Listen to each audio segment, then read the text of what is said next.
Welcome back to the Puck Bunker. The 2025 NHL Draft is in the books. We've had a chance to sleep, look at the draft, analyze the results, be happy, be upset, and I'm pleased to be joined, as always, by my co-host, the man who allegedly invented Facebook until, and I quote, that prick Zuckerberg stole my idea, the long-lost third Winklevoss brother, Darren Boyce. How are you doing tonight?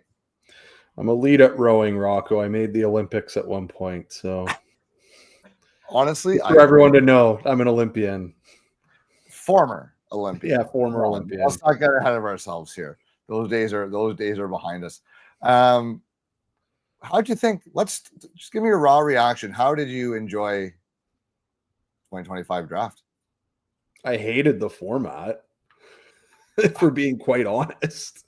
I think anyone who watched our live stream on the first night, for sure, for even 5 seconds, heard you talk about that. And honestly, I think it was pretty much unanimous across the hockey world that was a complete bullshit screw job by the NHL, and they stuck it to all the players and their families and all the staff of the teams who worked hard finding these guys. So I think they kind of realized that they screwed the pooch a little bit in that sense, and I don't anticipate that being an issue going forward. I think it's going to be back to normal, where you got 32 teams on the draft floor. You can actually just watch the executives talk, and you know, it's fun. It's more fun, and everybody involved in hockey. That's just like the day that celebrates the game and everybody that works towards it. And I think they ruined it this year. Now, kudos to the kids and their families. They all went down. They made the best of it, and it was still like, you know, the experience of a lifetime. I'm not trying to take away from it. However, COVID sucked for a reason. Why do we need to bring that shit back? You spend hundreds of millions of dollars, every team does, throughout the year, like multiple hundreds of millions, and you can't spend an extra 50 or 100 grand to throw this on for your staff and for the kids who deserve it. So that's my opening rant. Boyce, floor's all yours. Couldn't have been more awkward watching those kids try and talk to their team through webcam. Like, what the fuck was that? Congratulations on your whole life of hard work. Here's a Zoom call for you. No shit. And like a couple of them conked out, like Hensler, like his conked out when they're talking to, obviously the Sens, you know, they had technical difficulties at that point, but nonetheless, I mean, they need to go back to the format for the fans. The teams wanted this. It wasn't the NHL. Can't actually even blame Bettman for this one. That's 26 teams voted for this, so they should be criticized heavily for it, because this is a fan-based sport and the fans would rather the other format. Not to mention, they said this would save time, and it took 5.5 hours. Dude, okay, I'm going to be honest. I've never live streamed anything ever in my life. I'm used to being able to edit all the stupid shit that I would say. And not only that, like, you kind of got to watch yourself a little bit because you are live. So I definitely check myself a lot more than I do when we're recording and we can fix things. But also, like, filling 5 hours was like, a lot. That was a lot. I can fill 5 hours of hockey talk. That's okay. I have a few topics in my life I can do that for. Hockey's one of them. So. For sure. But like, let me tell you, like, how bad I had to pee by the end of that thing. Oh my goodness. I actually packed a lunch, brought a cooler beside my desk for the draft. Hopefully we're at the draft next year and it's like 4 hours, so that would be better. Well, we're gonna have to be at the draft. Hey, Don, hook us up with your media contacts. Like, what's going on here? Don's a big wig now. Yeah, Don. I don't know if Don's gonna have time for us next year. He's gonna be too big for little peasants like us, eh? Yeah. Anyway, let's go on to the draft. Boys, who would be? Okay, let's start off with the good news here. Who would be your biggest draft winner in terms of teams? Yeah, teams. Pretty easy answer, I think, in terms of the number one winner of the draft. But go ahead first. Well, okay, there's a few teams that I really like their draft. In terms of the actual draft day, I think Montreal's a big winner. Like that's goes without saying. I mean, they got I think a top end right hand defenseman for not picks they really needed. So they filled a pretty big hole with assets they have, and they have prospects still if they want to make another trade. And then they drafted like basically a guy who was in the teens on our board at 33 or 34. So, I mean, they got Zarovsky, who I think is a top 20 talent. So, I mean, what a draft for them. Well, I completely agree. I mean, we had him. I kind of gave us a little self pat on the back on Twitter there, our conversation from January. But look, we had him from the second we found out about him in our kind of, in our journey this year. We loved him right away, and we had no hesitation ranking him at, I think, 18. We had him on our final list. I think there's an absolute insane pile of upside. I think he has. You know what's okay? All right. You know what's kind of annoying, Darren? We said since January he has the best hands in the draft, like the best, and haven't heard a peep about that. All of a sudden he goes to Montreal and the best hands in the draft. Who's the best hands in the draft? And he has the second best hands in the draft. I'll give Roger McQueen some credit there. He's bigger. Yes, well, big man hands are hard to beat. Well, not according to Twitter on June 29th. Well, fine, but he's still really good. He is really good. I just find it funny. How when a guy goes to a big market franchise, all of a sudden, how did everyone miss this guy? Toronto Hopkins, right? We liked him. We had him ranked in the second round. No one says a peep about him really all season. Kind of flew under the radar for the most part. Gets drafted in Toronto. Oh, that's our third line center of the future. We got it locked up, and I don't disagree. I think he actually is, though. I agree. Because I really like the player, and I was not happy when Toronto took him because now I got to cheer kind of against him, and I don't like doing that because I'm a fan of the kid.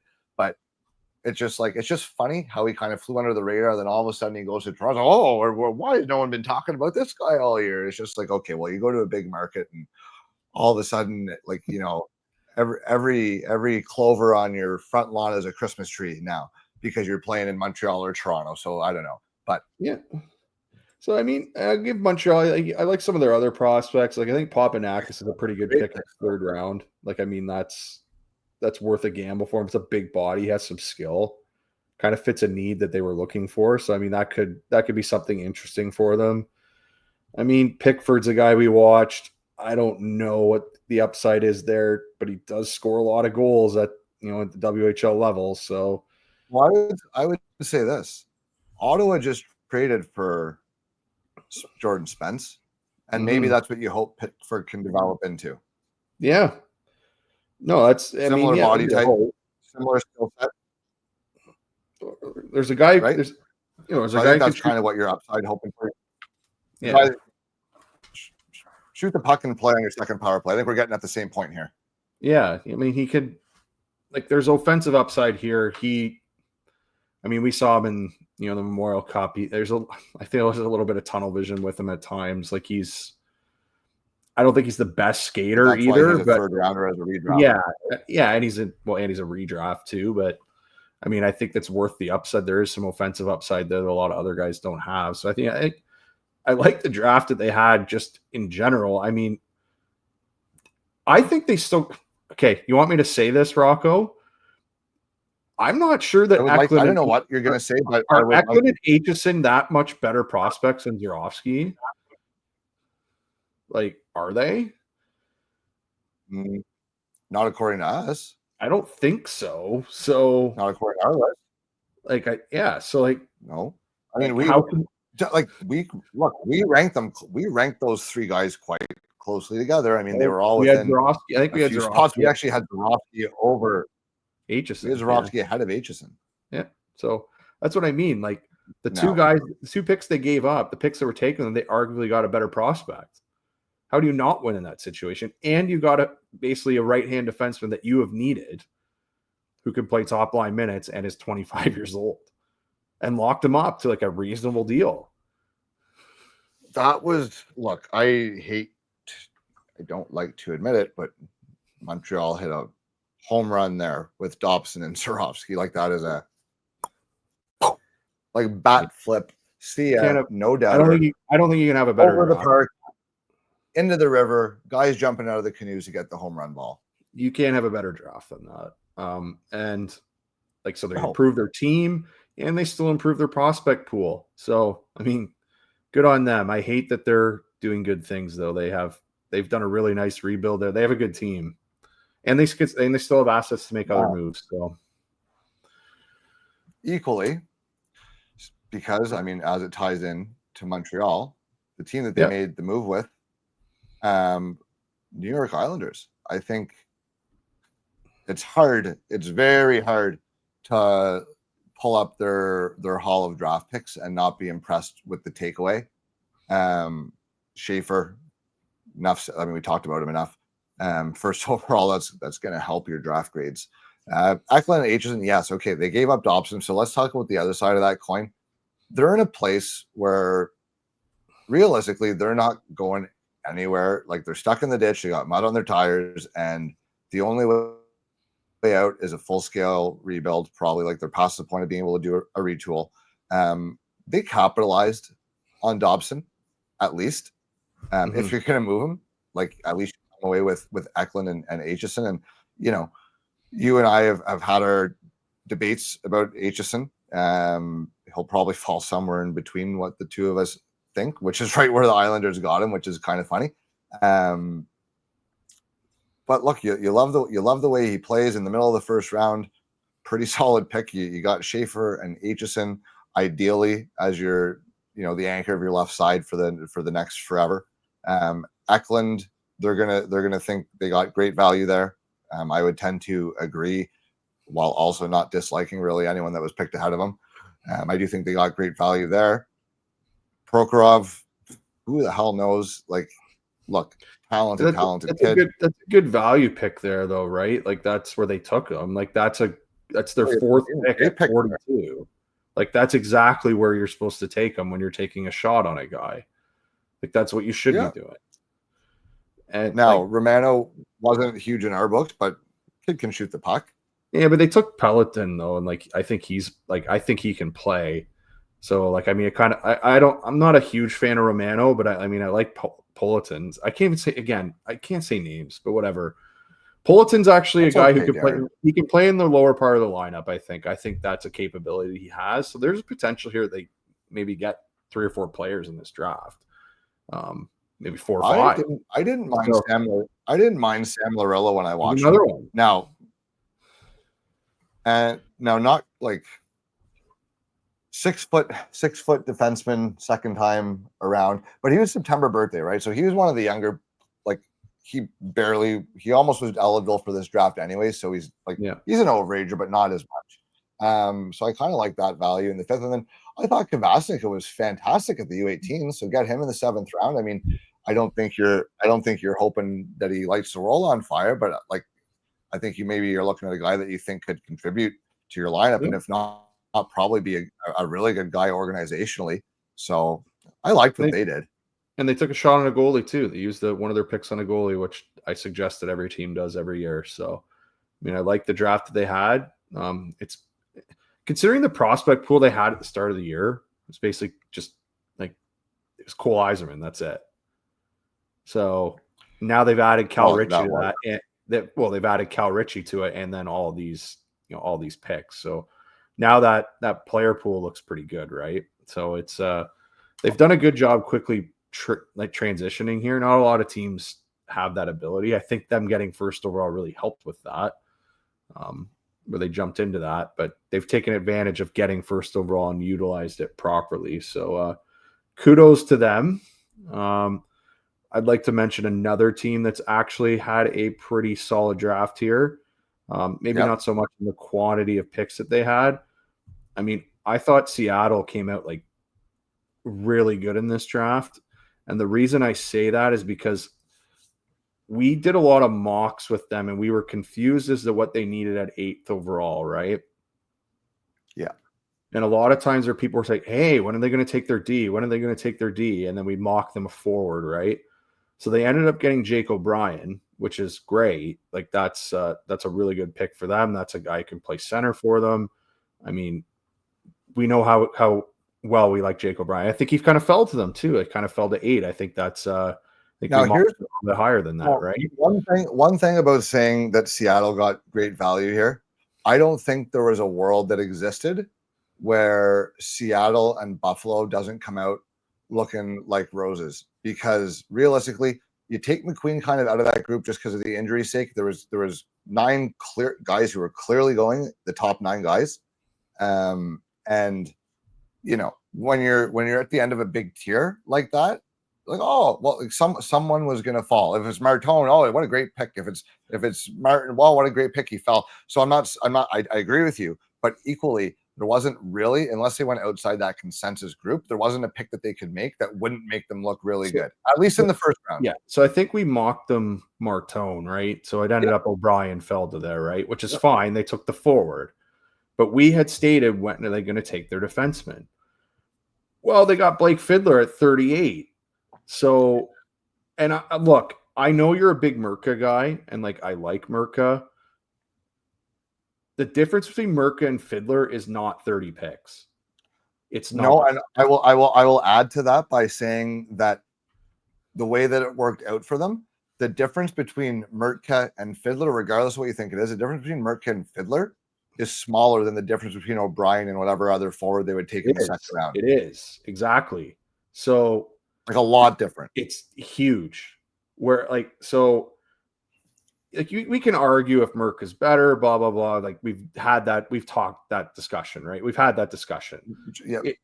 But he shouldn't have fallen out of the first round, especially and again, I'm a big Henry Brustevich guy. Like he's a better prospect than him. Like I hate to say it. Like he is. So but I think Brustevich went ahead because and this is maybe one thing, because we have to check ourselves a little bit. I think there's maybe, when it comes to the defenseman, there's emphasis on size, but there's really, really an emphasis on puck game in the first. And then we saw all the big guys go right after. But in the first round, they lean for the guy who could zip the puck a little bit more.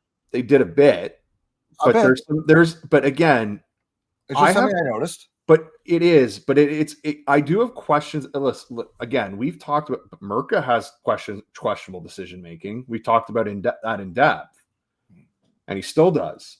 But his overall, he's 6'6" and he covers the whole. But he does have decision making issues. Okay, Kashawn Aitchison has decision making issues, right? Almost all of these, you could find poor decisions that every prospect here. But when I'm getting the reasoning for him falling is because he has decision-making issues. Like I disagree with that when every other guy ahead of him has decision-making issues. And I would argue that his aren't decision-making issues as much. When you watch him, he actually has good ideas and good decisions. It's the execution portion, which is more of the issue. Well, that's not good.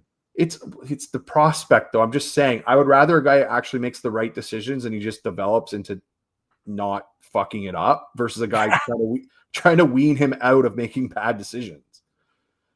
Yeah. So, I mean, I think that that is unbelievable value for them. I think he will end up playing a long time for them. I think, and will fill a need for them that the Seattle really needs. I think that's a great pick. If you look at their other picks, they just took a bunch of defensemen, which I think is a great draft for them. I mean, took Will Reynolds, another big guy. Took Agafonov, like again, another right-hand D who we had talked about. And again, he has some ability to play D. Like he can play a bit. He just needs some, again, he's a guy who needs some more skating help, basically. He needs to kind of develop a bit skating-wise. But I mean, that's a potential guy that could play there too. I mean, he wasn't a bad prospect at all. So I mean, they addressed a lot. And I think they got a top 6 forward, and I think they got maybe a couple defensemen in this draft that could play in their lineup. I think I don't see how that could be a loss for them. I mean, they got 2 first rounders according to us. So according to us, they got 2 top 12s. Yeah. And I think we might have been a little ambitious there. I'm not ambitious, Rocco. Listen, I don't lose confidence in what we saw. Okay. I agree. And I don't either. I still think he's going to be a long time NHL player. When it's all said and done, you may not take him top 12. Like the offensive upside is going to be a little limited at the NHL. But either way, like we still, it was 12th, 20th, whatever. Like the kid's going to play and he should have been a first. Yeah. If I could just one more thing, I do believe that the reason Ottawa traded down from 21 to 23 is because him and Hensler were available. And I think that's why they traded down, because they would have got a right-hand D either way. Either way, I completely agree. I 100% agree that I think that if Hensler wasn't there, Fiddler was the pick for Ottawa. Exactly. And further to that, like it's funny. We spent so much time talking about Fiddler and Zonin to Ottawa, and we were damn close, I think, in those predictions. But we just we never even talked about Hensler even being a possibility to Ottawa because we thought he was that good. We'll come back to Ottawa. I got another draft winner for us. Controversial one, because I feel like they're getting shit on online. I disagree completely, because they took all the guys that I kind of liked. So I feel personally they had a phenomenal draft. Now, I will say Kindle at 11, a little rich for my blood. However, equally, there was not really a consensus 11th player. There was kind of, I know we had the guys that we liked and wanted, but Kindle's upside is as offensively as, look, he had 99 points. His offensive upside is as good as anyone. So if you believe in the pick, I don't really have a problem with it, despite the fact that maybe that wouldn't have been our pick. But then the next three picks are the ones that I really, really like. Zonin, Horkoff, and Kettles. Bill Zonin, obviously. That's a hard team to play against. That's a fucking hard team to play against. Which is why I think that's a winning combination. And they got their skill, they got their high-end skill early. And I think Zonin has the IQ to play with a guy like Kindle. And Zonin is actually kind of the perfect guy to play with a guy like Kindle, because now you have two guys capable of playing center that you can actually switch in and out of situations and matchups depending on if you want the size or if you want kind of the more offensive instincts there up the middle, depending on literally right down to any given shift. And if they can develop some chemistry, I do think Zonin has the IQ to keep up offensively with a guy like Kindle. And geez, I don't know. I love what they did. I do think that teams actually, we were talking about that at the end of the year, whether teams would believe that he could play center. It does seem to me that they believe he can play center. I think that pick kind of reflects that. I think So now we had Reshny ahead of him. I think they end up being 11th to 18th. When you're sitting there and it's 2.5 hours, it feels like they got picked a long way apart, but they were 7 picks apart. Okay. In the grand scheme of things, that's very, very, very close where they got picked. And I think the reason that they both ended up being top 20 picks is because despite maybe their stature, what's the great equalizer? The brain. Right? These are two of the highest hockey sense players in the draft. And what happens? They get picked higher than their stature, and their quote unquote draft stock is coming into that day because they can outthink everybody. Yeah. Well, I mean, and they can potentially play center. That's the other part of it. But that's what I'm saying. That's why they can play center at that size. That's why they might be able to play It was interesting that the wingers fell, which we will need to note that next year, that the wingers, I think it's very obvious at this point that we reflected that in our rankings. We were close to that, but I mean, maybe we just even need to take that into account a little bit more, especially when we're doing our mocks anyway. Maybe not the rankings, but the mocks. Because I don't know, dude, we ranked Eklund 14th. He went 16th. We were close on accurate. That was an accurate drop of the winger. Yeah.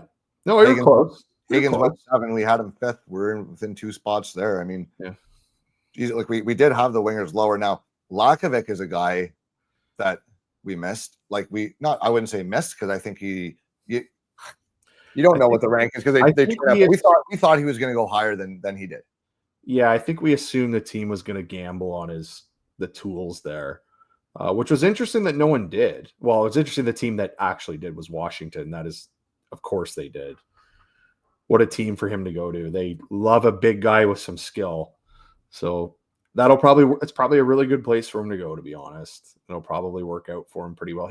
Listen, I know I hammered on him all year. I did like what I saw from him at the end of the year. I thought he looked a lot better. So take that with a grain of salt if we want to. I thought he was starting to lean on guys a little bit more. If he takes that into next year, he's going to be – listen, if he starts leaning on guys and that actually develops in his game, like that's a potential top 10 guy in this draft then. It is, because the skills are there. If he utilizes the body he has, that makes those skills exponentially better. So now, going into like playing under, and I know a little bit different style, but like kind of learning from Protas might be good for him. Learn how to get to the middle and how to get to the dirtier areas. Yeah. I mean, he's just got – it's tough, but he's got to get used to the new body he has. He has to know he's the biggest guy on the ice. He has to develop some strength to like definitely know that he is the biggest guy on the ice. And if he goes in those areas, he's going to be successful and he won't get hurt. But that's easier said than done, because again, it's sometimes it clicks with guys, sometimes it doesn't, right? So that's the gamble you're taking with him. But I mean, I think that gamble might have been worth it a little bit more further up than where he ended up going, but like, good on Washington. It's definitely worth it for them. We talked about that. It's the best player available on their board that they need to take. And that's what they did. So, and I think at that point he was certainly the most talented guy remaining. Honestly, I mean, not a whole lot of doubt about that. Do you want to talk? I have there's two more teams I just want to give a shout out to. Yes, of course. I mean, look, it's not that they won the draft, but I think they had a really good draft. Were our friends in Utah. I think they did quite well with the limited picks that they had. I mean, limited, they had 7. They had a normal amount, I guess. But like Denway and Sinichka, I think is a pretty good takeaway for them. I mean, getting Denway at 4 fills a need for them. I think getting another big defenseman in their system, that's exactly what they like. I think they should be happy with that. I think that's a good pick at 46. I think that's a guy, again, who can play, one of those big right-hand guys. There wouldn't be another pick that they made that you really like, would there, Darren? Yeah, I like their goalie. They took Tachenko. I want to hear. And again, for the fellow goalie gurus out there, to me, he had the talent to be in the 2nd or 3rd round. He was that talented of a goalie. He was never going to go there. We knew that. But to me, you got one of the higher talented goalies in the 5th round of the draft when there's other goalies going around him who I don't think are on par, whether athletically and technically, I don't think are even close to him. And he's a big body. So I think that's a great pick for them. Might have to wait that out for a while, but their goalie coach, I think, should be quite happy with that pick. Yeah. That might be a guy that they're going to be very happy with in a few years. I really like that one. The other one was Carolina. And what a surprise. Why are we laughing about that? Like, why? Because no, I'm just laughing because they took a bunch of guys that you liked. So like I knew this was of coming. Course he did, but like they're taking advantage of a market inefficiency right now. That's what they're doing. Because all these other teams are, other than Montreal, basically, who trust their Russian scout, which, by the way, good scout. Like, Bobrov is a good scout, I guess. But, like, none of these other, like, all these other teams are basically avoiding these guys. For people with, again, for guys with less talent, but they're in North America or Sweden or somewhere they're more confident in. And Carolina is continuing to take advantage of that, and good on them. Did you hear what Limitov said? What did he say? Oh, they asked Limitov, who's the best defenseman in the NHL? And he says, me in 5 years. Rocco, they have Limitov on the left and Bausov on the right. Like, that's actually a good pair. I love the brashness of that statement, where it's just like, you just got to be a certain kind of cocky to say something like that. But like, I don't mind it because I don't know. I just, for whatever reason, I don't mind it because I don't think he's not like So here's what was the guy in McDavid's draft? Hosang? It's different than that. It's not that. Here's the other reason why I think Carolina comes out as a winner here. They were a conference final team this year. Okay. And look at the draft they had comparative to the teams around them. I guess that, Florida, Edmonton. Like, yeah, well, I don't think Florida's too fucking worried about. They're not. No, they're not. But this is Carolina's. Patrick Waugh once said they have their 2 Stanley Cup rings pull hugging their ears. Well, again, and Dallas. Dallas's first pick. Not worried about but Dallas's first pick was in the 3rd round. So basically, I think Carolina is the one team that, we'll call them a contender. They're in a contending situation, but they've still been able to utilize their draft to build their team, whereas the other contenders have not.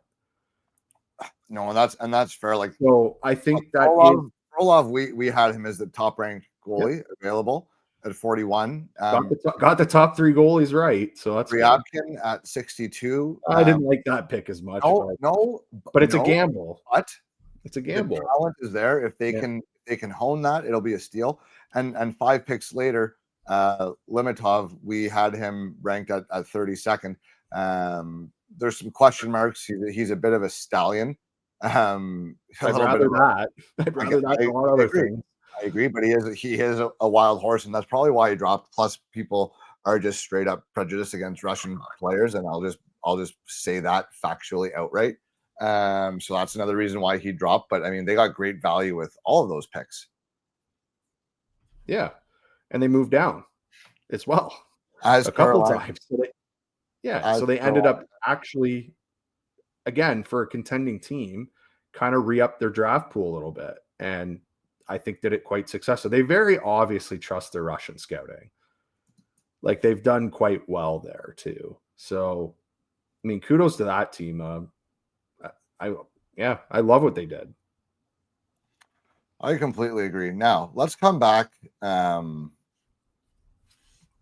come back to the Sens, because I thought I don't have look, I have certain opinions about a couple of their picks, but I think overall they're going to come away as a draft day winner here. I think they got, aside from maybe where Fiddler went, I thought they got maybe the steal. They got the steal of the first round here at 23rd overall, and they picked up not just a pick. They picked up a 3rd round pick in the process. So they moved down 2 spots, pick up a 3rd round pick. They get the 2nd ranked right-hand defenseman who, given his skating ability and pedigree, may end up being a more talented player. So you get one of the top 2 right-hand defensemen available, one of the best skaters in the draft. You move down 2 spots, you pick up an asset, then you take that asset. Hold on, novel concept here in Ottawa. You take that asset and you take advantage of a team that has an extra piece, and you throw in a later pick next year that you don't really give a shit about. And all of a sudden you come out with a 24-year-old right-hand D who played 2 full seasons in a playoff team's lineup, has offensive skill, making $1.5 million bucks. That's NHL ready. So, and you get the guy that you wanted all along that you probably didn't even think was going to be around at your pick. They probably had Blake Fiddler's name stitched on a jersey waiting there. Honestly, I'm convinced. And they were not anticipating that. Now, they had Hensler's name there, so maybe they were anticipating that it was a possibility, but we didn't think that was necessarily a possibility. And to come away with it with Jordan Spence, a full-time NHL player, right-hand defenseman. Yes, he's 5'11", and that's fine, but I always say you can have one small guy on your team if he's dynamic, and this he's pretty dynamic. I was watching his highlights. So I love what Staios did. And they finally drafted a couple of Russians. Take some shots, so good on them. Yeah, so they're bucking historical trends here in Ottawa, which is good news to me. So Hensler's a great pick for them because he's going to play, and he fills. Again, I don't know what type of offense you're going to find out of him. Maybe there is more to unlock. I don't know. I mean, he's playing in college in a young guy situation. He wasn't really given a lot of power play responsibility, so maybe that can develop. I'm not expecting that out of him, though. I mean, if it's just This is a guy you just stick on your second pair that just plays with an offensive guy and is just ho-hum, plays a solid game every night. That's really all that I want. That's all that we need. Just a guy who makes a good breakout pass, can defend with his feet, like be kind of a threat with his skating. Like we don't have a guy like him. So that's a good pick and fills an organizational need that we need. He's already our second best prospect now. So that's good. Yeah. But then utilizing that, again, Jordan Spence isn't some exciting defenseman, I would say. I wouldn't call him exciting, but he's an NHL defenseman making $1.5 million. Not exciting, but he has a lot of skill. But he's an NHL defenseman making $1.5 million, and all we have wanted on the right-hand side is an NHL defenseman. That's all we've really needed. Just guys who are competent NHL players. I would argue he's actually a little more than competent because if you watch him play, he's solid, but his underlying stats are actually quite good too. If you buy into that type of stuff too. So, I mean, there's no downside to this. They got an NHL player for $1.5 million. They've signed Giroux today for $2 million plus the incentives. They actually have money to spend now because of that move. Because they filled a need that they had, that they now have some money to spend in other areas. So I can't say enough how good that trade is for them. And I know it's just a small, simple trade. But those are the ones that make the difference, I think, if you make enough of them. You got an NHL. Because we're used to losing those small, simple trades where it's like, oh, you're the team giving up that throw-in asset, or you're the team overpaying by a round. But like Staios obviously has the respect of people around the league where he goes in. It's like, okay, what's it going to take to get this done? This is what we want. He doesn't fuck around. He doesn't play games. He's not diddling his thumbs back and forth. Like, he's straight up. I get the sense. I don't know him personally, but this is the way he comes across to me, is someone who's very kind of forthright, very, hey, look, you want your team to win. I want my team to win. This is what we're looking for. You guys have it. What's the price? Let's get it done. And that's that no bullshit, straight to business kind of, just being honest with people is refreshing around these parts, and we're seeing the results because now we're the ones who are okay. Yeah, you know what? I'll actually do this deal with Ottawa. I'm not going to look bad coming out of this, right? So it's nice. It's nice to have this management group here. Yeah, it's very encouraging. Yeah, and they drafted some skill a little bit later on. They drafted 2 goalies because they didn't draft one last year, which I really like to hear that they explicitly said that we drafted 2 goalies this year because we didn't draft one last year. So I think that's good. We want to draft a goalie every year, as we should, because we need to fill that role in the organization all the time.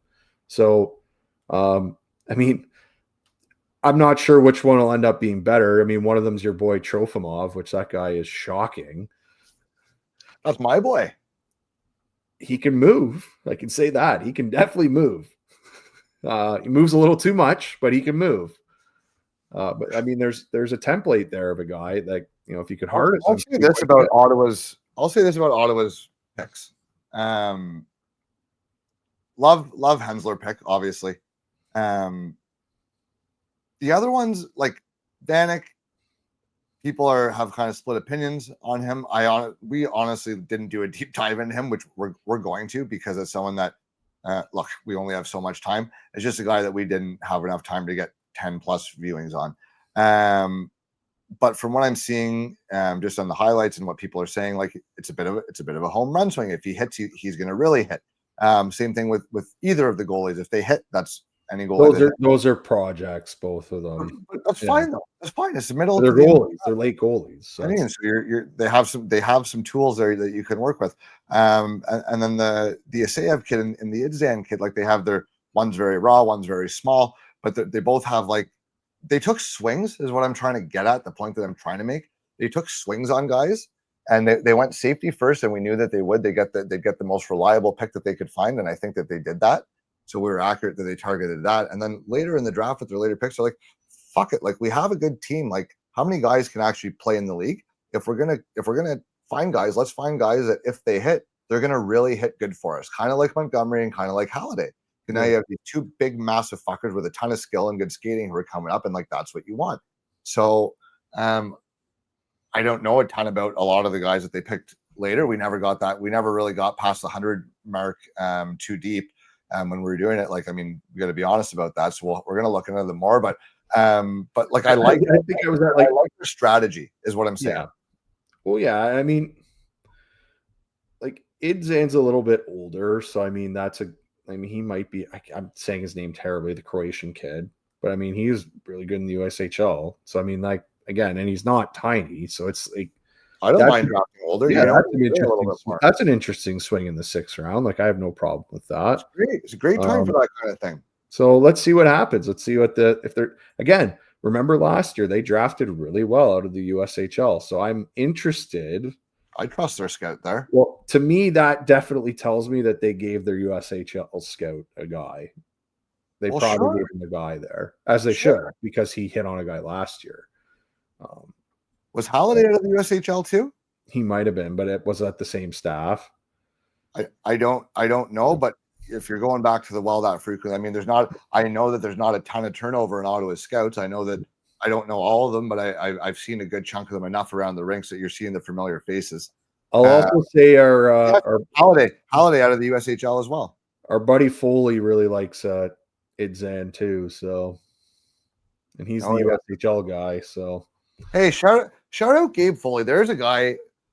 You know, I've gotten to know that guy a little bit over the years, and we don't always agree on prospects at all. And sometimes we do, but I don't know. He's just a guy that's good to go back and forth with. He's not. You have an opinion that's different than his, and he's like, yeah, okay, I can see that, but here's why I disagree. And he's happy to have the argument, but he's also happy to listen to your opinion as well. So shout out to Gabe Foley for being just a good guy. Gabe. Yeah, we like Gabe Foley. There'll be no Gabe Foley slander around here. We like that guy. I don't want to do any. I don't really want to do any draft losers. It's kind of mean. No, and I don't. No, look, it's just like again. I think the loser. It's kind of mean. I'm not. No, I'm not. It wouldn't be. Look, I'm not. All these guys are good players. They're all process are good players in their own realm.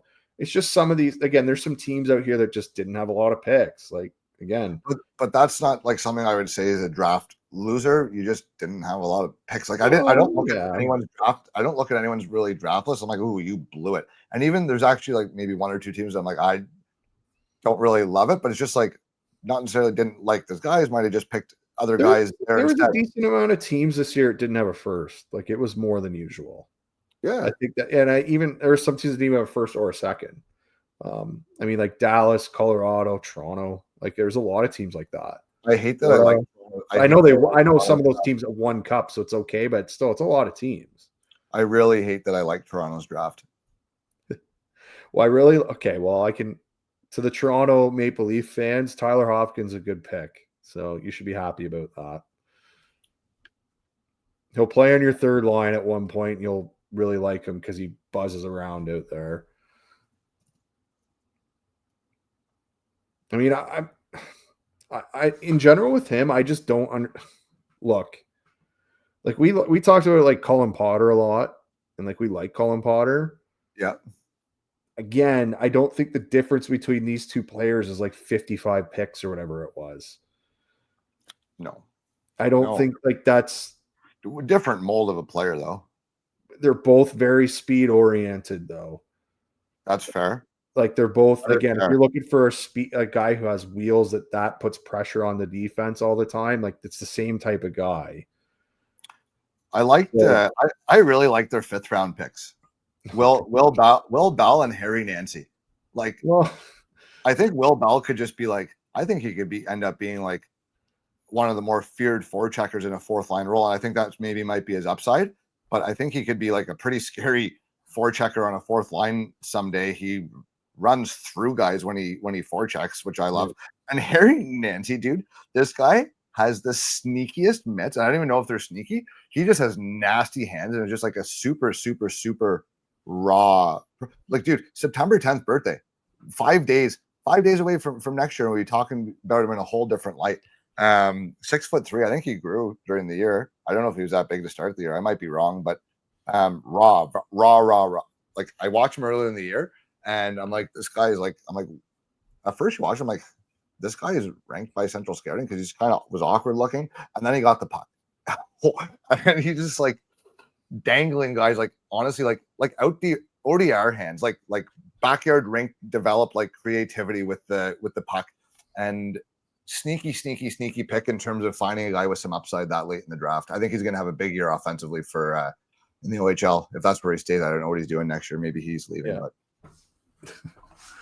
So one last thing I do want to bring up. Let's bring up Philadelphia's draft for a second, because it is interesting. Now they moved up to take Nesbitt at 12, which I think was a little high, but it's very apparent when you look at their draft that they were just going massive guys. Like every guy is huge. Except for basically Murtagh in their first like 6 picks. Every guy's massive. I know. Like that is some Rick Tocchet type drafting right there. Here are their picks. They're playing to their identity, eh? Yeah, here are their picks. 6 overall, Porter Martone. That's great. Like we had him ranked 4. Like that's a win. Now Nesbitt, they traded up at 12. I think that's high for him, but he's definitely fitting an organization. Obviously, they have a new type of way they want to do things. So I can get. Listen, I might not like where they take him, but I can get on board if that's what they're trying to do. So that's fine. He was the biggest best center after the top group, right? Yeah. Well, like he was the best massive. Yeah, he was the best massive center. So yeah. I get the logic. Carter Amico, 6'6", just hammers guys. So 38th overall, right where he should have gone. Been hurt all year. Round. Yeah, great spot to take him. Been hurt all year. I think there's more upside there because I think he probably would have been the bestie on the on the national development program. I think they really missed him. So again, that's a guy there. He doesn't skate terribly. I mean, what's not to like there? And he shoots right-handed too. So look at that. Right-hand D going 38th overall. You could have seen that coming. Now Murtagh's, I mean, more of a skill shot. He's not small though. But I mean, 40th overall. I've got time for that pick for him. I mean, I think 6'1", 200 pounds. He's not. Had him ranked a little lower, but I mean, like not much. So that's fine. Van Saggy, 48, another big. We had him 48 or 50 or something, like it wasn't a big. Saggy, another big forechecking winger, who will be a complete piece of shit to play against. So we had Van Saggy 44 and Murtagh 50, so we're pretty darn close there. And then they took Matthew Gard too, who is basically Nesbitt. He's just like poor man's Nesbitt. It's the same guy. Nesbitt light. Yeah. So what's the average height? Guard 57. Where do we have Guard? We had Guard 52. Jeez, almost like we know what the fuck we're doing here, Darren.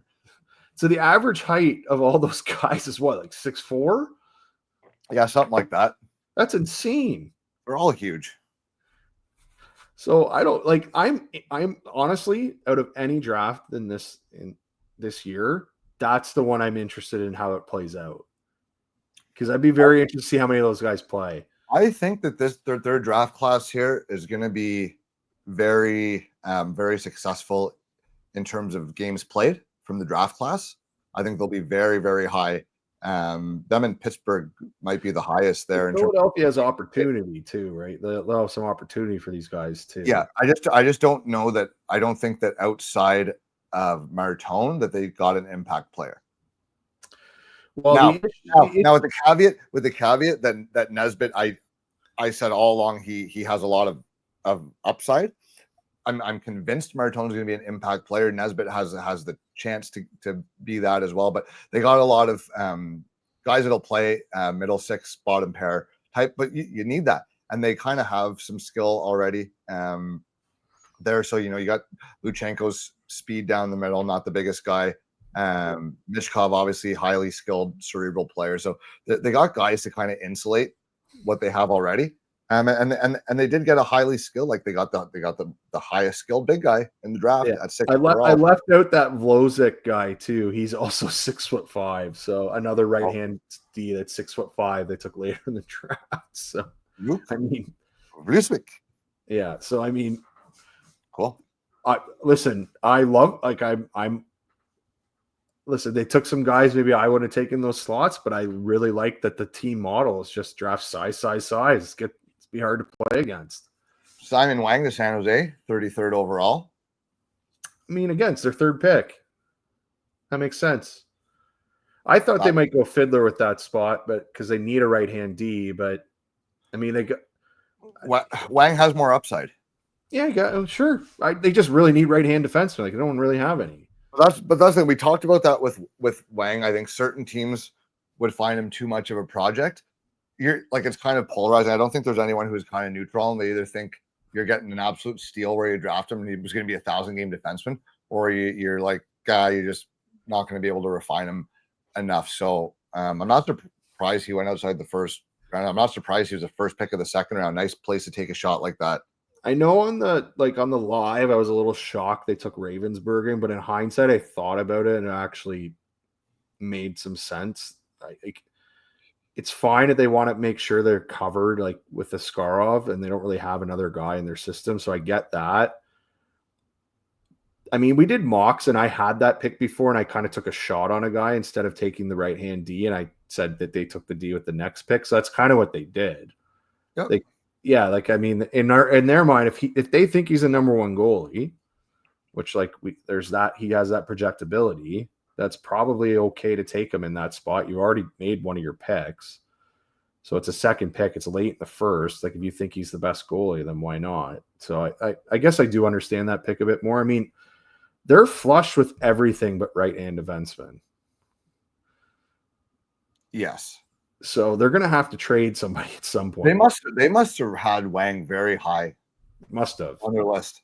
They must have had him really high. They passed on Fiddler, Amico, all the right-hand D there. Fiddler, Amico, Kettles, Sinichka, Bedkowski, Bausov. Like, I swore that they were. I honestly thought they were going to take two of them. I know. So, but okay, so I agree. So how high, and especially with the organizational depth chart, how high did they have Wang on their list that they passed on? Well, namely Fiddler and Kettles. They were the next two guys. Right? Where were we here? Who we went after here? Well, they passed on. Yeah.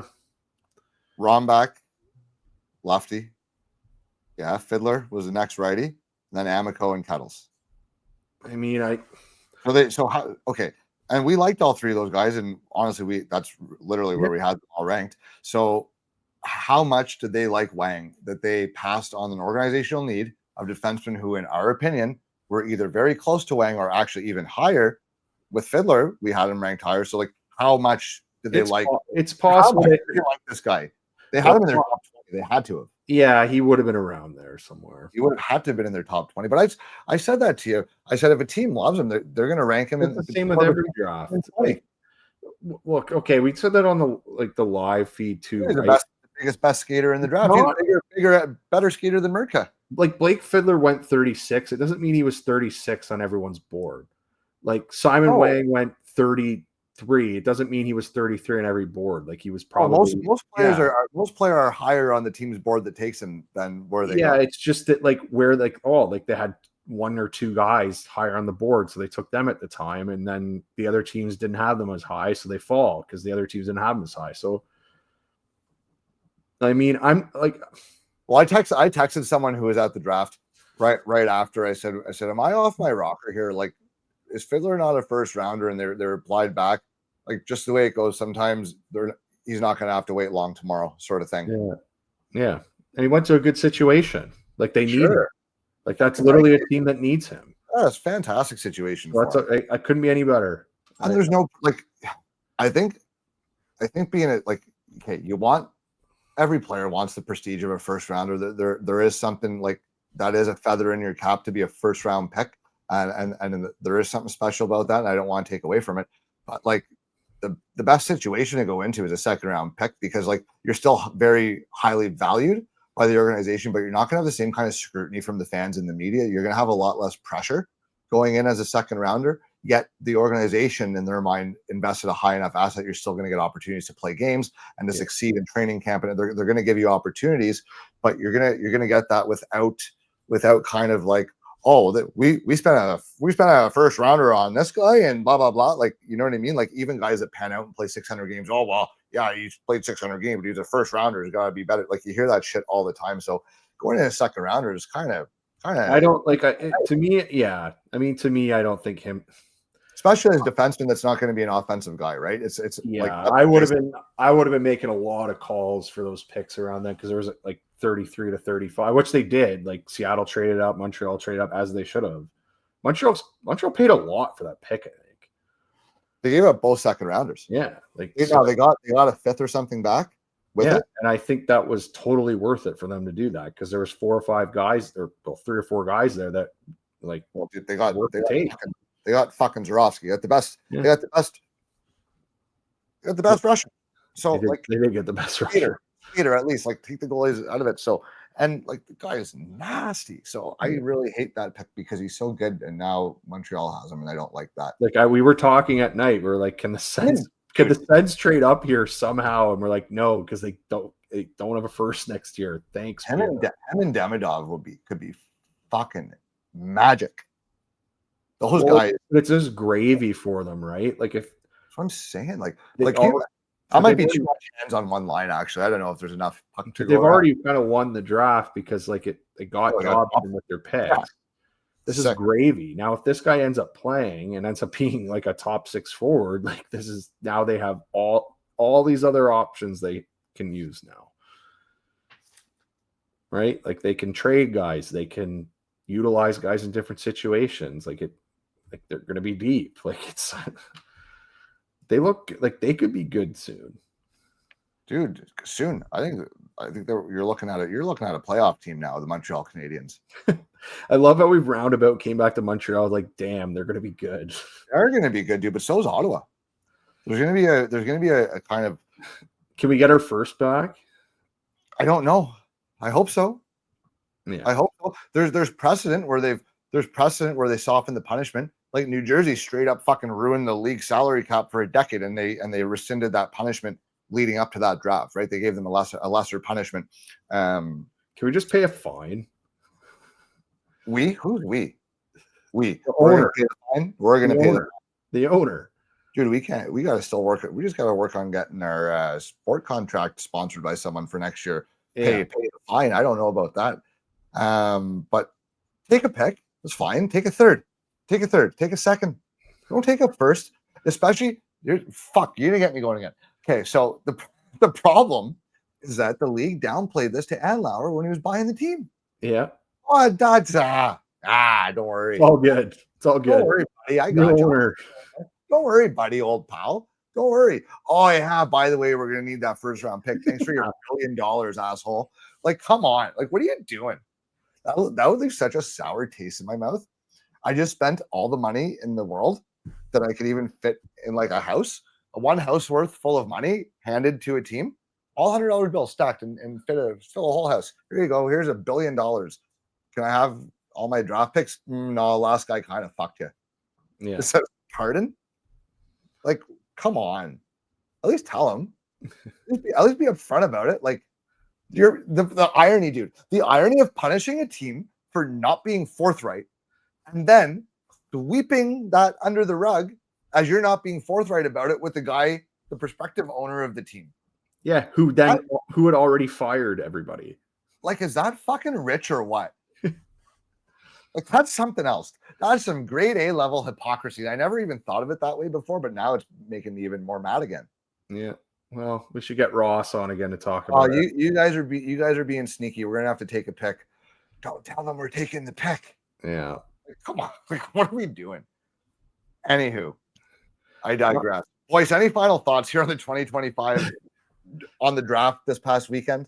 Yeah, is there just I guess who's your favorite pick after the first 2 rounds? Is there a guy there that you really think's in a good situation that's after the first 2 rounds? I'll tell you what, you take the same question other than Limitov. Limitov would be the guy. I think that was a great. Okay, Carolina, Limitov and Bausov. I think they were a phenomenal pick. I'm gonna say that. I think it's Bausov, to be honest, because I think he's gonna play. Bausov and Limitov. I think we're good. I thought Buffalo stole Bedkowski in the 3rd round. Yeah, that's fits a need too. Hey, fits a need too. Yeah, I'm looking. No Bear in the 3rd. I wouldn't say that's a steal, but I like the pick. Same with Vegas too. He might actually end up getting to play there. if he gains some size, like he's a good player. Honestly, after the draft, he's obviously completely undervalued. Those would be the ones that I. And my other one will be Ivan Chukhtachenko. Ivan Kachenko, yeah, you love him. Quinn Beauchene in round 5, I thought was a nice value there. If he can bulk up a little bit, there's a player. Obviously smaller guy, but I mean, Steady Eddie, I think, pretty smart, good puck mover, good skater. Thing with him, just may not have an elite trait, but if you can get yourself bulked up, I mean, if you're big enough, you don't necessarily have to be elite. I thought that was a very good value where they got him. Those would pretty much be the guys for me. Yeah. My other one is San Jose. They had Mago Medsultanov. Kvasnik in the 7th is a nice pick. I like that as well. Yeah. So there's some value some teams got there in our opinion. So on to 2026 here. So on to 2026. I like that. We're going to keep it going all summer long. We're going to try and bring in a bunch of different guests, try and get some different podcasters or whatever we're called, other pundits on here for other teams, talk about their individual draft classes. We're working on a pile of playlists, so keep an eye on our video section because we're going to release playlists of hopefully every team's drafted prospects over the course of the summer. So fans can look forward to that as well. Hey, thanks for pumping up our subscribers. We're over 500. That means the world to us. And we're on the way to where we want to be. We'd like to get over 1,000 here. That's doubling it once more. But the feedback and the response and the support, especially during the last month during peak draft season, has been nothing short of awesome and been very humbling for us both. We're both very grateful for the opportunity to have a platform where this many people actually listen to us talk, which blows my mind some days, but I appreciate it either way. Boyce, anything you'd like to add before we sign off here? Yeah, congratulations, Habs fans. You did well. Well, I might have to edit that out. Don't like it one bit. The truth. We don't lie here. Boy, that's one thing we don't do. That's for sure. Our opinions are honest to a fault sometimes. Thanks, everyone, for tuning in. We'll be back very soon. Boyce, have a great night. See you later.